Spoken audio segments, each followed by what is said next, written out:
She begged a stranger to save her mom, not knowing he was a millionaire who would change everything. "Sir, please help my mom." The desperate cry pierced through the light afternoon drizzle in downtown Austin, Texas. A little girl, no older than 8, her face streaked with tears and rain, clung to the sleeve of a man who had just stepped out of a tall glass building nearby. Startled, the man turned. The girl was trembling, trying to drag him toward a woman lying motionless on the wet sidewalk. "My mom. She's not breathing right," she sobbed, her eyes wide with panic. Miguel Cole followed her gaze. On the cold concrete, a woman lay on her side, her work clothes wrinkled and stained, her face pale and lifeless. People kept walking past them, avoiding the scene like it was invisible. He didn't hesitate. Miguel knelt beside the woman, checking her breathing and pulse. Weak, but there. He pulled out his phone and called 911. "Hang in there," he murmured to the girl, phone still to his ear. "An ambulance is on its way." "Thank you, sir," the girl whispered. Her small hand still clutched his sleeve, afraid to let go. "What's your name?" Miguel asked once he finished the call. "I'm Lily Rivera. That's my mom, Elena. It's just us." Miguel crouched and removed his jacket, gently covering Elena's body to keep her warm. A strange feeling stirred in his chest, a pull he couldn't explain. Just moments ago, he had been waiting for his car after a business meeting. Now this little girl's voice had shifted his entire world. Elena let out a faint groan. Her eyes fluttered open briefly, blurry and confused, meeting the gaze of a stranger kneeling beside her. Who are you?" she murmured weakly. "I'm Miguel. Your daughter called me for help. The ambulance is almost here." I don't have money." Elena tried to sit up but collapsed back in exhaustion. "Don't worry about that right now. Just focus on feeling better." Miguel supported her gently, concern deepening in his eyes. The sound of sirens pierced the air. Moments later, paramedics arrived, swiftly checking Elena's vitals and lifting her onto a stretcher.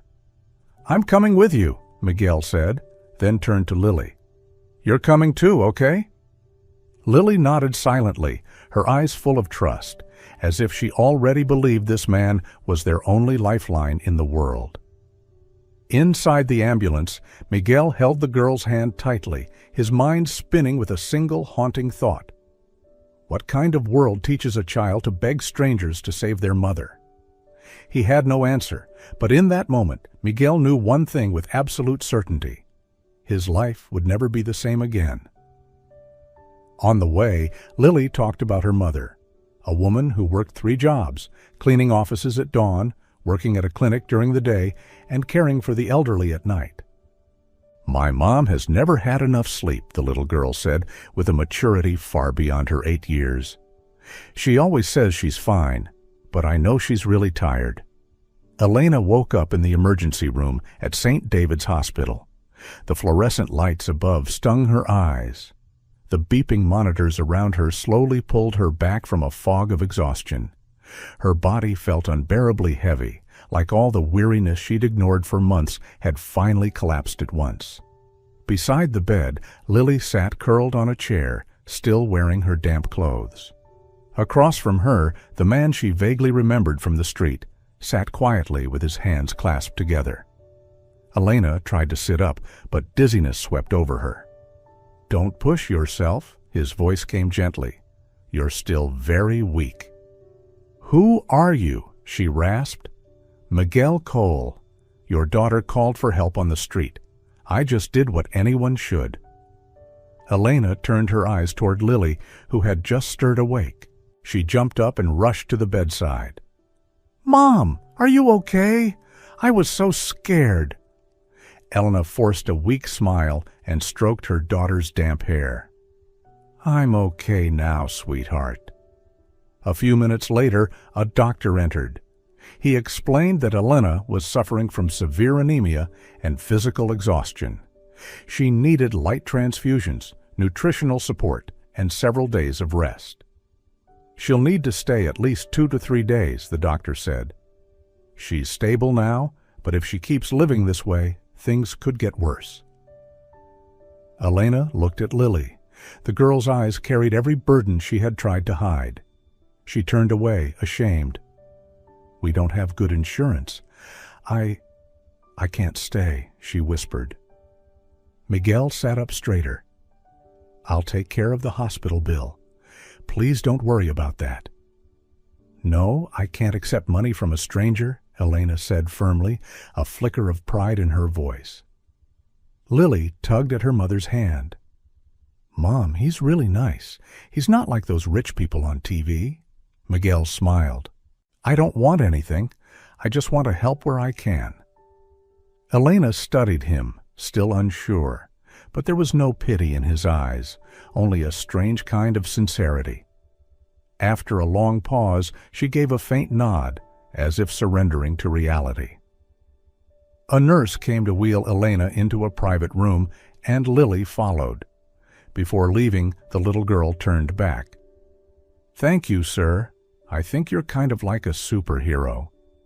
Miguel chuckled softly, but a knot formed in his chest, not because of the compliment, but because of the truth behind it. There were far too many people like Elena, and far too few who ever stopped to help. In his mind, a thought began to take shape. Maybe this encounter wasn't an accident after all.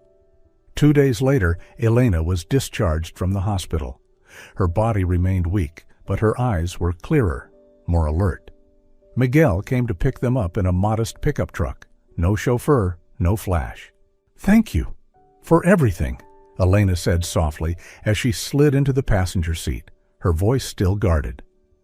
"It's nothing. Just doing the right thing," Miguel replied, eyes on the road. Lily sat in the back seat, clutching her backpack.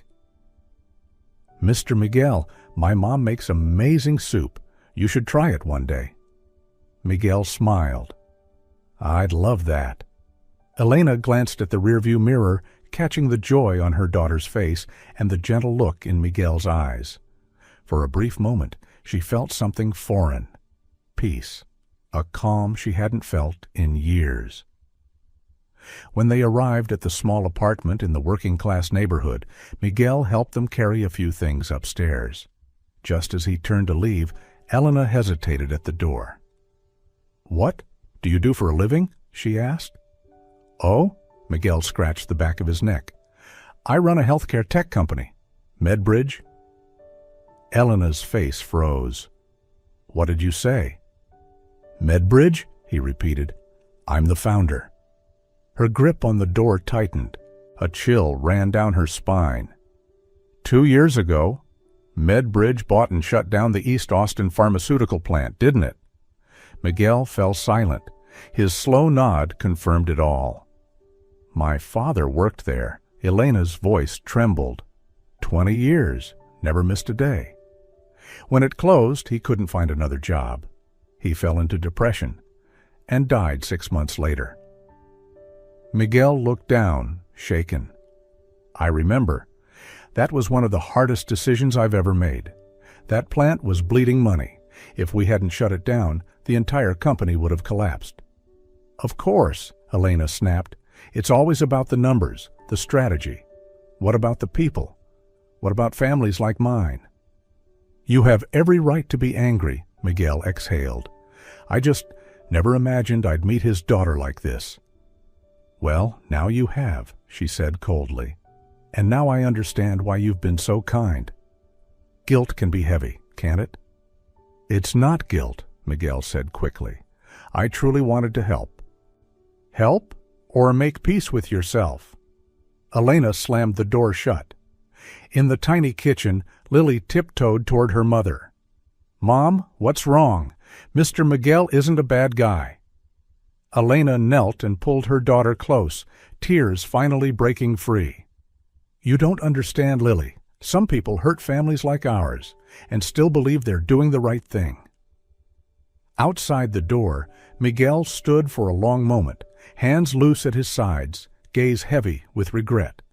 He didn't know whether to walk away or try to stay. 3 days had passed since Elena had slammed the door in Miguel's face. She tried to fall back into her routine, early morning janitorial shifts at the nursing home, afternoon office cleaning, and night shifts at the diner near her apartment. But the exhaustion wasn't just physical anymore. It was deeper, an ache of thoughts and emotional conflict. Gratitude wrestled with the sting of betrayal. Meanwhile, Lily kept asking, "Mom, why hasn't Mr. Miguel come back?" Elena had no answer, just silence. On Wednesday evening, while wiping tables at the diner, Elena noticed Miguel standing outside the glass window. He wore a plain white shirt and jeans, no tie, no CEO aura. She hesitated, then gave a small nod toward the door. 5 minutes. We talk here." Miguel entered, carrying nothing but that same quiet sincerity. "Thank you for this chance," he began slowly. "I didn't come to justify anything, just to tell you a little about who I am." Elena crossed her arms and leaned against the counter. "I'm listening." "My dad left when I was 10. My mom died of cancer not long after. I lived on the streets for 2 years, sleeping under bridges, eating leftovers. A woman named Ms. Carmen, she owned a small laundry shop, took me in, let me sleep in her attic and go to night school. Because of her, I got a full scholarship to college." Elena didn't interrupt. "My first startup? Failed? The second? Got sued? Medbridge was my last shot, with the little money I had and the faith of 5 friends who believed in me. I've never forgotten the nights I stayed awake, terrified I'd let them down." Miguel's voice was steady, but his eyes drifted into old wounds. "I know, shutting down the East Austin plant hurt a lot of people, but at the time I thought it was the only way." Elena's tone was softer now, no longer sharp. "You know, my dad used to say the same thing, that life is about being practical. But at the end of it, he was just sad." "I'm sorry for what I caused him, and you," Miguel said quietly. "Sorry doesn't change the past." "No," he nodded, "but maybe it can change the way I live going forward." Elena looked at him for a long time. The anger had faded. Forgiveness hadn't come. But something else flickered in her eyes. Uncertainty? Hope? Or just regret? "And Lily?" Miguel asked gently. "She still talks about you, every day." "Would you give me a chance to make things right?" Elena hesitated. "I'm not making any promises. But if you're truly serious about changing, start by not treating us like people you need to save." Miguel nodded. "I won't. I want to become someone your father, Mr. Thomas, wouldn't be ashamed to meet." For the first time, Elena smiled, just a flicker. But it was real. A week after their conversation at the diner, Miguel came to Elena with an unexpected offer. "We're building a new community outreach program at Medbridge," he explained. "I'd like to offer you the role of program director." Elena looked at him like he just said something impossible. "I don't know anything about tech. I've never worked in an office." "You know people," Miguel replied, "and you understand what reports never say out loud." Elena hesitated for a long time, but that night, after Lily had fallen asleep, she sat alone and wrote down 3 words: hope, opportunity, freedom. For the first time in years, she wasn't just thinking about survival, she was thinking about change. 3 days later, she accepted. On her first day at the Medbridge office, Elena felt out of place. Expensive suits, polite but distant smiles, polished hallways that reminded her of places she had once cleaned, but never belonged. Miguel introduced her to the executive team. "This is Elena Rivera, who will lead our community outreach initiative. She's not from Harvard or Stanford, but she's from the neighborhoods we're trying to understand." Some people smiled politely, others exchanged skeptical glances. But Elena didn't lower her eyes. At the first meeting, she spoke little. She listened, took notes, watched closely, learned every detail. After a week, she submitted her first proposal. Offer free weekend health checkups, because most working-class people can't afford to miss weekday jobs to see a doctor.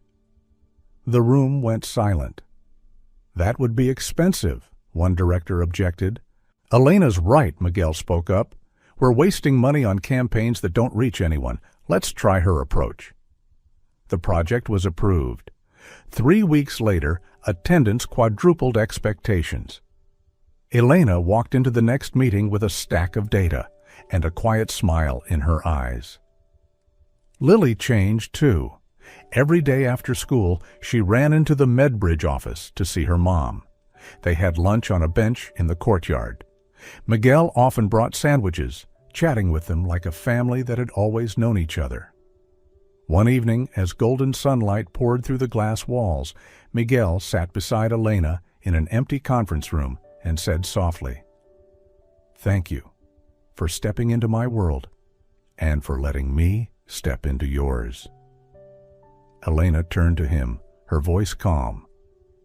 "I'm not making promises, Miguel, but I'm learning how to trust you." And that, though just a whisper, was a beginning. Everything seemed to be settling. Elena was thriving in her role, Lily was laughing more, and Miguel had begun to dream of something he'd never dared before, a family. Until that fateful Friday morning. Elena arrived early at the office to finish a report for the Community Health Project. When she opened her email inbox, she noticed a message from administration. Scholarship account status. Lily Rivera. Her brows furrowed. I never applied for a scholarship for Lily. She clicked. Dear Ms. Elena Rivera, the excellent scholarship of $500 a month for your daughter, Lily Rivera, has been dispersed consistently for the past 3 months. This benefit will continue until Lily completes high school. Elena's hands trembled. 3 months ago. That was right after she met Miguel. She scrambled to check other records, recent rent, upgraded health insurance. All of it had been improved, all of it under a donor alias. Cole Community Fund? No, it couldn't be. She printed every document, gripping them tightly as she marched to the top floor, Miguel's office. Mr. Cole is in a meeting, the assistant said, trying to stop her. Then end it, Elena said coldly, pushing the door open. Miguel stood at the head of a conference table, mid-presentation to investors. But when he saw her eyes and the stack of papers in her hand, he knew. Excuse me, everyone. I need to postpone this, he said, turning off the screen. Elena? What does this mean, Miguel? She threw the papers onto the table. Scholarship, rent, insurance, all of it was you? He stood still. I only wanted to help. No, you hid it from me, all this time, because I knew you'd say no if I told you. Exactly, Elena shouted, because that was my choice to make. You decided my life, my daughter's life, for us, like we were your charity project. Elena, I love you. Miguel stepped forward. No, don't say love and then do this. That's not love. That's control. Her voice cracked. You know what the worst part is? I started to believe you, started to believe I deserved something good. And then you proved you still see me as someone to be rescued. No, to me you're... What? A way for you to feel like a good man? A redemption arc? Elena stepped back, tears spilling down her cheeks. I don't want to see you again, and I don't want you near Lily. Elena, please, get out, Miguel. She walked out, leaving behind the only man she'd ever given a chance, now standing silent in the very room where he once held the most power. That night, when Lily asked why Mr. Miguel hadn't come for dinner like he usually did, Elena couldn't answer without breaking down in tears. Did you and him have a fight? Lily asked with the sharp intuition only children possess. Something like that, sweetheart. Will he come back?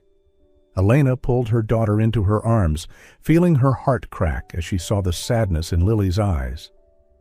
I don't know, sweetheart. I don't know. But deep inside, Elena knew. This time, there would be no coming back.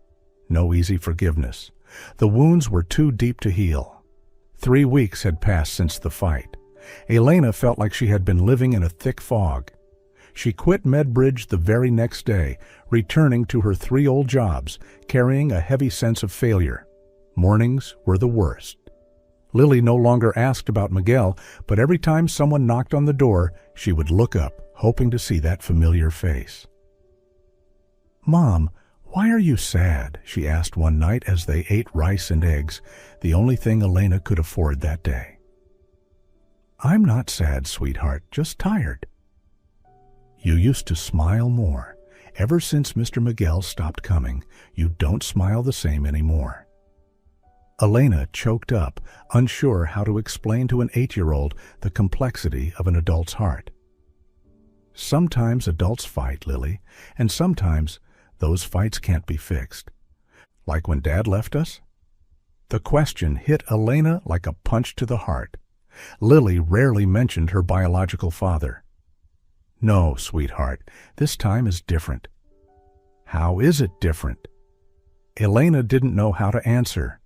How could she explain that this time the goodbye hurt so much more? Because it wasn't just the man she loved who had left, but the father Lily had never had. The dream she never dared to dream. Meanwhile, in his penthouse, Miguel couldn't sleep either. Mrs. Ann, the 60-year-old housekeeper who understood him better than anyone, watched him with concern. "Miguel, it's been 3 weeks and you haven't had a proper meal. You can't keep going like this." "I'm not hungry, Mrs. Ann." "It's not about hunger. You're missing the family you lost." Miguel lifted his head from the untouched plate. "I didn't lose them. She left me, and she was right. I lied to her for months. I manipulated her without her even knowing. I am exactly the kind of man she thought I was from the beginning." Mrs. Ann sat down across from him like a gentle mother. "You love her more than your own life. You love that little girl like she was your own. Then why are you still sitting here pitying yourself instead of going out there and fighting for them?" "Because Elena begged me not to come near her again. And this time, I'll respect that." "Oh, Miguel, how can someone be so brilliant in business and so foolish in love?"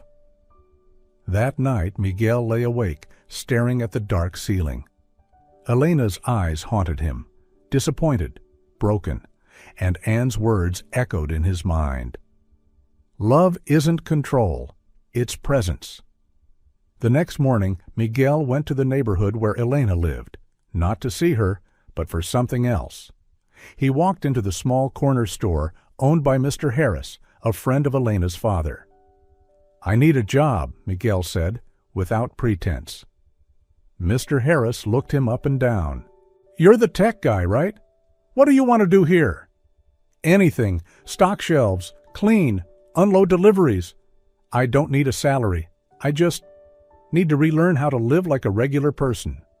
"There are no bosses here," the old man replied. "Only honest work." And so Miguel started over. Each evening, after wrapping up at Medbridge, he changed into jeans and a plain t-shirt and walked to the corner store. He lifted boxes, mopped floors, cleaned glass doors, and listened to customers tell stories. At first, neighbors looked at him like a curiosity, but gradually they warmed up. An elderly woman brought him pastries. A little kid handed him a crumpled drawing. Mr. Miguel, the store guy. 3 weeks later, a group of locals formed an emergency help fund, Miguel's idea, but he contributed just like everyone else. When someone tried to praise him, he said, "I don't want to be a benefactor. I want to be a neighbor." The one person he hadn't seen was Elena, but Lily had. One afternoon, she came home early from school and saw Miguel carrying a crate of milk into the store. He noticed her, smiled, and waved. Lily didn't run over. She just stood there quietly. Then she smiled back, A small, short smile, but genuine. And for Miguel, that moment alone was enough to keep going. One Saturday morning, Elena woke up with a dull headache. She blamed it on sleep deprivation. She'd tossed and turned all night, stressed and anxious. For weeks, she had pushed herself to make up for lost work, but her body was starting to fight back. That evening, after finishing a night shift at the nursing home, she returned home in the cold rain. As she stepped inside, she noticed an envelope taped to the bottom of the door. Inside was a stack of cash, just enough to cover the income she had missed, along with a handwritten note. "Elena, this isn't a gift. It's an emergency loan from the Community Support Fund. No interest, no charity, just neighbors helping neighbors. If you want to know more, ask Mrs. Marta." A neighbor who cares. Elena clutched the note, hands trembling in surprise. Without hesitation, she ran to Mrs. Marta's house, knocking through the drizzle. "Is this community fund real?" "You think I wrote that note?" Mrs. Marta chuckled. "The fund was Miguel's idea, but it doesn't carry his name. He contributes just like everyone else." "And who put my name on the recipient list?" "I did," she replied calmly.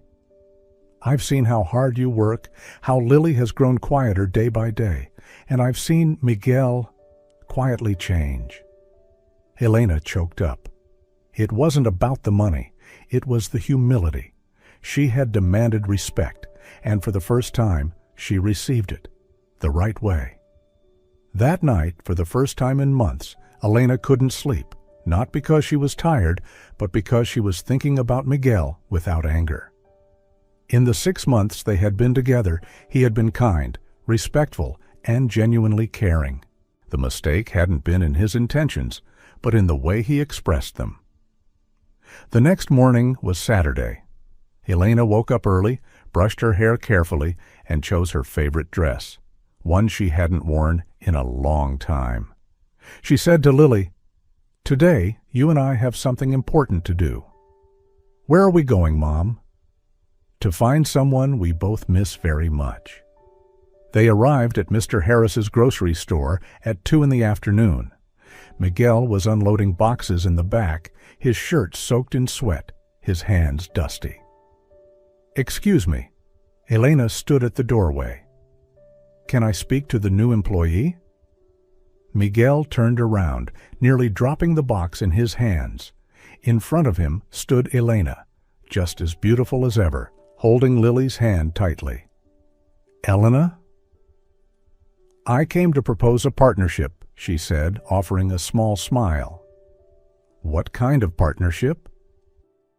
"My home needs some reorganizing, and I need a partner who understands the value of honest work." Miguel wiped his hands on his apron and stepped closer. "What kind of partnership exactly?"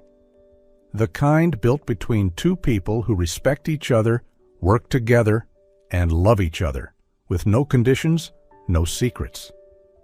"Miguel!" Lily shouted, running into his arms. He picked her up, feeling like he could finally breathe after holding it in for so long. "I missed you so much, kiddo." "I missed you too.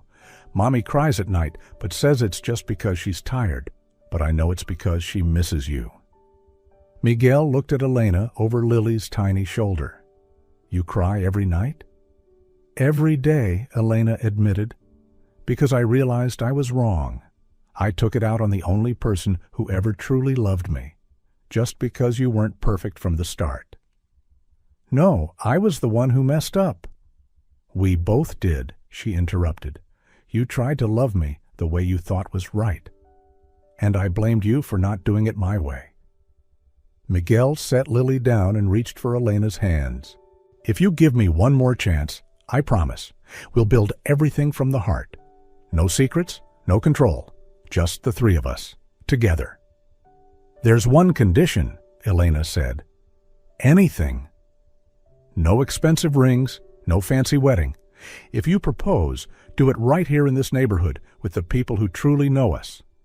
Miguel smiled, never letting go of her hand, and dropped to one dusty knee right there in the store. "Elena Rivera, will you marry me? I don't have a ring. I don't have a big speech. Just love, honest work, and a promise that we'll build our future together. As equals." "Yes," Lily shouted before Elena could even respond. "Mom said yes." Elena laughed, tears streaming down her cheeks. "Yes, Miguel, I want to be your wife." Mr. Harris came out from behind the counter clapping. Neighbors gathered quickly, smiling and hugging. Someone yelled, "Store's closed today. We're celebrating." Tío Miguel pulled Elena and Lily into his arms, knowing he had finally learned how to love the right way, with dusty hands, a clear heart, and the courage to be small for the sake of love. 6 months later, they held a simple wedding at the neighborhood church, surrounded by familiar neighbors. Elena wore her mother's wedding dress.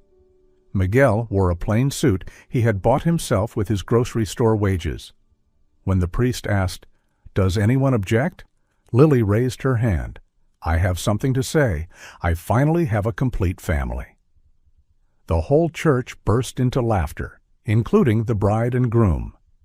3 years later, the Cole Rivera family was living a simple but fulfilled life.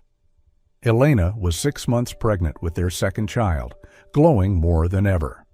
Her work at MedBridge had become a model for many other companies.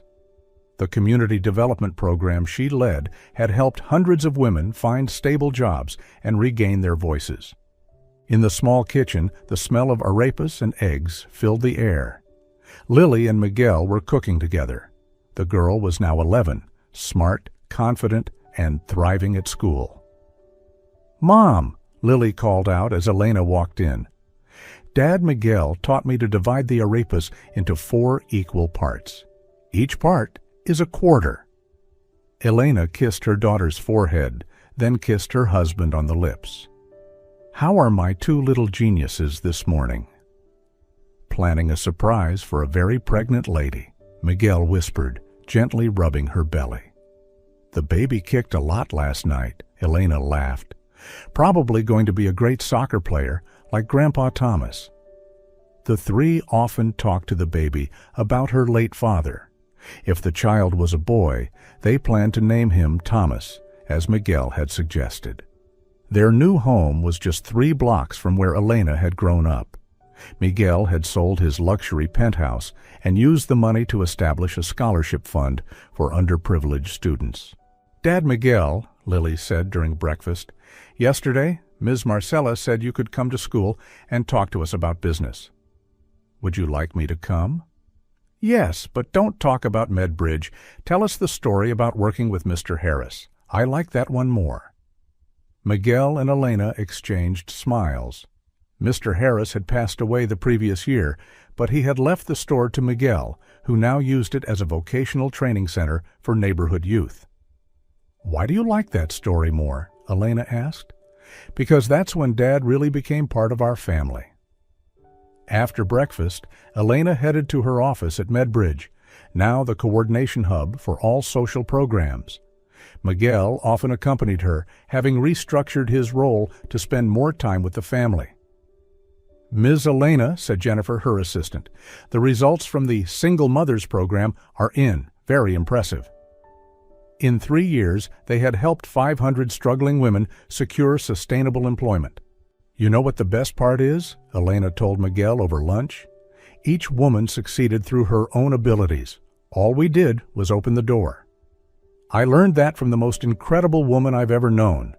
She taught me that dignity isn't something you give. It's something you fight for." That afternoon, like every Friday, the 3 of them visited Thomas Rivera's grave, a tradition that had started the day Miguel proposed to Elena, asking her late father for his blessing, even if it came late. "Hi, Grandpa Thomas," Lily said, laying down a bouquet. "I have good news. The baby's almost here. Mom says you'd be really proud." Miguel knelt by the gravestone. "I just want to say, Elena is doing amazing. She's strong, successful, and happy, and Lily is the smartest kid in the world. I hope you're proud of the family your daughter has built." Elena quietly wiped away a tear. Even after 3 years, the way Miguel honored her father still moved her deeply. That night, after Lily had gone to sleep, the couple sat on the balcony, looking out over the neighborhood lights. "Do you regret anything?" Elena asked, leaning against her husband's chest. "Only one thing, not learning how to love you the right way sooner." "And me? Can you forgive me for being so stubborn?" "There's nothing to forgive. You taught me what respect really means. Without that lesson, we wouldn't have today." The baby kicked hard. "Someone agrees with us," Elena laughed. "I'll go get you some milk." "No," she pulled his hand back. "Now you know. You don't have to do everything. Just sit here a little longer." Miguel stayed beside her, gazing at the woman he loved in a moment of pure peace. "Mrs. Ann said I look younger now." "That's what real love does. It makes us young again." "She's wise, just like the woman who once told me, the most precious things in life can't be bought. They have to be built by hand." Elena closed her eyes and smiled. She knew she had finally found where she belonged. "Do you remember the day we met?" "How could I forget? It was the day your daughter, with 3 little words, saved my life. At that time, I thought you were our guardian angel." Miguel kissed her hair gently. "No, it was you and Lily who were my angels." Elena felt a soft contraction. She smiled. "Looks like the baby wants to hear the story of how we fell in love." "That's a good one," Miguel said. "It starts with a brave little girl who asked a stranger for help, then 2 hearts learning to love with respect." "And ends with a family built on kindness and honest work," Elena added. "And they lived happily ever after," they whispered together.